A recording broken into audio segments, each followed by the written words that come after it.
ঢাকায় সিনেমার নায়িকা মাহিয়া মাহি বেশ কিছু ভালো সিনেমা উপহার দিয়েছেন, কিন্তু রূপালী পর্দায় নায়িকা থেকে তিনি বাস্তবের নায়িকা হতে নিজেকে জড়িয়েছিলেন রাজনীতিতে।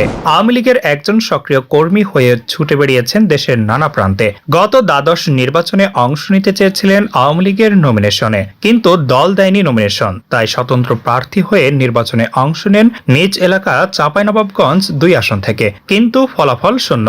এরপর সিনেমায় আবারও ফেরার চেষ্টা করলেও আর সুবিধা করতে পারেননি। এদিকে জুলাই আগস্টে ছাত্র জনতার অভ্যুত্থানে 5 আগস্ট পালিয়ে যান স্বৈরাচার শেখ হাসিনা। এরপর থেকেই বঙ্গবন্ধু সাংস্কৃতিক জোটের সদস্য মাহিকেও আর দেখা যায়নি প্রকাশ্যে। নতুন কোনো সিনেমার কাজ তার হাতে নেই, এমনকি শোবিজের কোনো আয়োজনে আর তার দেখা মেলে না। কিন্তু কে জানতো গোপনে দেশ ত্যাগের ফন্দি আটছিলেন এই নায়িকা।